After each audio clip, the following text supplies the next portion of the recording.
ಆಗಿರ್ತಕ್ಕಂಥ ಅಧ್ಯಕ್ಷರು, ಚಲನಚಿತ್ರ ವಾಣಿಜ್ಯ ಮಂಡಳಿ ಪದಾಧಿಕಾರಿಗಳು, ಖಜಾಂಚಿಗಳು, ಎಲ್ಲರೂ ಪತ್ರಕರ್ತರು, ಮಾಧ್ಯಮದವರು, ಎಲ್ರಿಗೂ ನಮಸ್ಕಾರ. ನನಗೂ ಸ್ವಲ್ಪ ಆರೋಗ್ಯ ಸರಿ ಇಲ್ಲ, ಹಾಗಾಗಿ ಕೆಲವು ದಿವಸ ನಾನು ಹೊರಗಡೆ ಬರೋಕ್ಕಾಗಲಿಲ್ಲ. ಆಪ್ರೇಷನ್ಸ್ ಆಗಿತ್ತು ನನಗೆ. ಇವತ್ತೇನೋ ಇದು ಆರೋಗ್ಯ ತಪಾಸಣೆ ಅಂತ ಹಮ್ಮಿಕೊಂಡಿದ್ದಾರೆ, ತುಂಬ ಚೆನ್ನಾಗಿ ಮಾಡಿದ್ದಾರೆ. ಮೊದಲನೇ ಸರಿ ನಾನು ಬರ್ತಾಯಿದ್ದೀನಿ, ಕ್ಷಮಿಸಿ. ನಮ್ಮ ಜೀವನನೇ ಬೇರೆ ಥರ ಹೋಗ್ಬಿಡ್ತು, ವ್ಯವಸಾಯದ ಕಡೆ ಹೋಗ್ಬಿಡ್ತು, ಹಳ್ಳಿ ಕಡೆ ಹೋಗ್ಬಿಟ್ಟೆ ನಾನು. ಇದೊಂದು ಕೆಲಸ ಏನು ಮಾಡಿದ್ದಾರೆ ವೈದ್ಯ ನಾರಾಯಣ ಹರಿ. ಏನು ಆಗಲಿಲ್ಲ ಅಂದರೂ ಕೂಡ ನಾವು ಈ ಚೆಕಪ್ ಏನು ಮಾಡ್ತಾಯಿದ್ದೀವೋ, ದೇಹ ಸ್ಥಿತಿಗಳು ಹೇಗಾಗಿರುತ್ತೋ, ನಮ್ಮ ಒಳಗಡೆ ಗಾಡಿ ಸರ್ವಿಸ್ ಮಾಡಿಬಿಡ್ತೀವಿ, ದೇಹ ಸರ್ವಿಸ್ ಮಾಡಲ್ಲ. ಬ್ಯಾಂಕಿಗೆ ಹೋಗಿ ದುಡ್ಡಿದೆಯಾ ಅಂತ ನೋಡ್ತೀವಿ, ಆರೋಗ್ಯ ಸರಿ ಇದೆಯಾ ಅಂತ ನೋಡ್ಕೊಳ್ಳಲ್ಲ.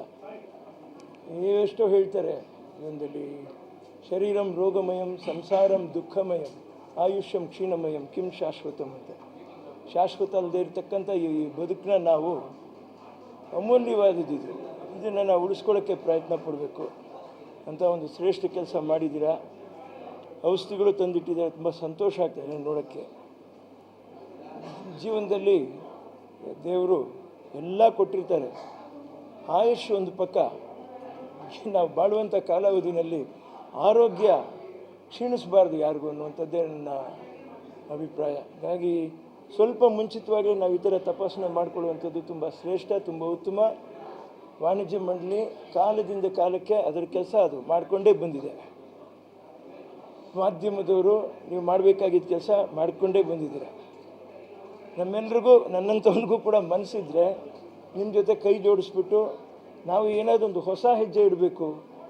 ಈ ಥರ ಈ ಆರೋಗ್ಯ ವಿಮೆಯ ಒಂದು ಕಾರ್ಡು ಅಥವಾ ಇಂಥದ್ದು ಈ ರೆಗ್ಯುಲರಾಗಿ ನನಗೇನು ಹೇಳಿಬಿಟ್ರು, ನಿಮಗೆ ವಯಸ್ಸು ದಾಟ್ಬಿಡ್ತು ಸ್ವಾಮಿ, ನಿಮಗೆ ಕೊಟ್ಟು ಏನು ಪ್ರಯೋಜನ ಅಂತ ಕೇಳಿದ್ರು. ಮತ್ತೆ ವಯಸ್ಸು ದಾಟಿದ್ರೆ ಸತ್ತೋಗ್ಬಿಡ್ಬೇಕೇನೆ ಅಂತ ಕೇಳಿದ್ರು. ಆಮೇಲೆ ಹೇಳಿದ್ರು, ಈ ಥರ ಜಾಸ್ತಿ ಪ್ರೀಮಿಯಂ ಕೊಡಿ, ಮುಂದಿನ ವಾರದಿಂದ ಕಾರ್ಡ್ ಸ್ವೈಪ್ ಮಾಡ್ಕೋಬೋದು. ಅದು ಯಾವುದಪ್ಪ ಅಂತ ಒಬ್ಬರು ಹೇಳಿದ್ರು ಲಂಬಾರ್ಡ್ ಅಂತ ಹೇಳಿದ್ರು, ಇನ್ನೊಬ್ಬರು ಸ್ಟಾರ್ ಇನ್ಶೂರೆನ್ಸ್ ಅಂತ ಹೇಳಿದ್ರು. ಅಂಥದ್ದು ಏನಾದರೂ ನಾವು ಭವಿಷ್ಯದ ದಿನಗಳಲ್ಲಿ ಸರ್ಕಾರದ ಹತ್ರ ಬೇಡಿಕೊಂಡು ಅಥವಾ ಏನಾದರೂ ಕಲಾವಿದರಿಗೆ ಅಥವಾ ನಿರ್ಮಾಪಕರಿಗೆ, ಅನ್ನದಾತರಿಗೆ ಯಾವಾಗ ಯಾವ ಪರಿಸ್ಥಿತಿ ಹೇಗೆ ಬರುತ್ತೆ ಅಂತ ನಮ್ಗೆ ಗೊತ್ತಿಲ್ಲ.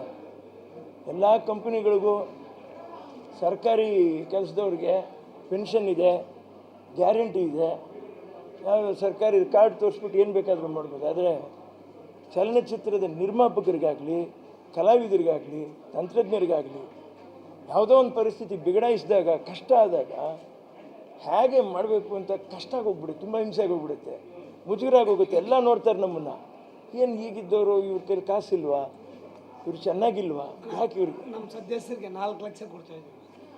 ನನಗೆ ಕೊಟ್ಟಿದ್ದೀರಪ್ಪ, ನನಗೆ ಕೊಡಿ, ನಾನು ತಿಂದಿದ್ದೀನಪ್ಪ, ಚೇಂಬರನ್ನು ತಿಂದಿದ್ದೀನಪ್ಪ, ಕೈ ಮುಗಿದು ಹೇಳ್ತಿದ್ದೀನಿ. ನನ್ನ ತಾಯಿಯವರು ಎಷ್ಟು ಜನ ಕೊಟ್ಟಿರ್ಬೋದು, ನೀವು ಕೊಟ್ಟರೆ 4 ಲಕ್ಷ ನನಗೆ ತುಂಬ ಶ್ರೇಷ್ಠ ಅನ್ನಿಸ್ತು ಕಣಪ್ಪ. ಹ್ಞೂ ಸ್ವಾಮಿ, ಸತ್ಯವಾಗ್ಲೂ ಹೇಳ್ತಾಯಿದ್ದೀನಿ, ಕೈ ಎತ್ತು ಮುಗಿತಾ ಇದ್ದೀನಿ. ಹಾಗಾಗಿ ಇದು ಒಂದು. ಇನ್ನೂ ಒಂದು, ಅವ್ರು ಹೇಳ್ತಾಯಿದ್ರು ಈ ಜಗಳಗಳು ಹಿಂಗಾಗಬಾರ್ದು ಅಂತಂತ ಹೇಳ್ಬಿಟ್ಟು. ನನಗೆ ಗೊತ್ತಿರೋದು ಒಂದೇ, ಭಾರತದಲ್ಲಿ ಅಥವಾ ಇಡೀ ವಿಶ್ವದಲ್ಲೇ ಇರುವಂಥದ್ದು, ನಮ್ಮ ವಿಶ್ವದಲ್ಲೇ ಇರೋದು ಒಂದು ಹಿಂದೂಸ್ತಾನ. ನಮ್ಮ ಹಿಂದೂಸ್ತಾನದಲ್ಲಿ ನಮಗೇ ಸ್ಥಾನ ಇಲ್ಲ ಅನ್ನುವಂಥ ಪರಿಸ್ಥಿತಿ ಆಗಬಾರ್ದು. ನಾವು ಉಳಿಬೇಕು, ನಮ್ಮ ಸಂಸ್ಕಾರ ಉಳಿಬೇಕು, ನಮ್ಮ ಸಂಸ್ಕೃತಿ ಉಳಿಬೇಕು, ನಮ್ಮ ಕಲಾಚಾರ ಉಳಿಬೇಕು. ಯಾಕಂದರೆ ಅಣ್ಣ, ತಂಗಿ, ಅಪ್ಪ, ಅಮ್ಮ, ಮಡದಿ,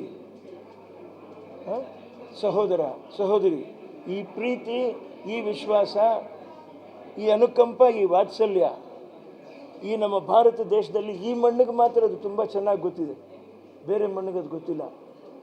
ಇಲ್ಲಿ ಸ್ವಾಭಿಮಾನ ಗೊತ್ತಿದೆ, ದುರಭಿಮಾನ ಗೊತ್ತಿಲ್ಲ.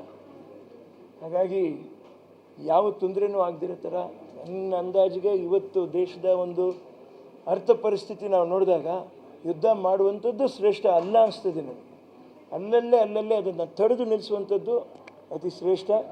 ಆದಷ್ಟು ನಾವೆಲ್ಲ ಕಡೆಯೂ ಈ ಸೆಕ್ಯೂರಿಟಿನ ನಾವು ಎಚ್ಚರಿಸ್ಬಿಟ್ಟು ಹುಷಾರಾಗಿ ನಾವು ಇದು ಮಾಡ್ಕೋಬೇಕಾಗತ್ತೆ.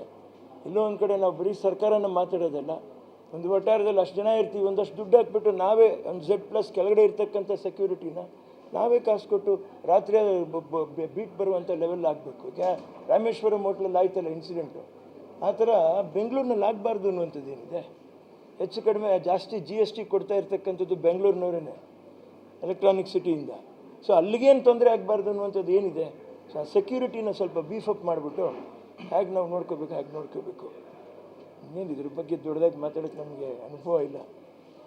ಚಲನಚಿತ್ರ ವಾಣಿಜ್ಯ ಮಂಡಳಿ ಬಗ್ಗೆ ಮಾತಾಡೋದಕ್ಕೆ 4 ಆಣೆ ಅನುಭವ ನನಗಿಲ್ಲ.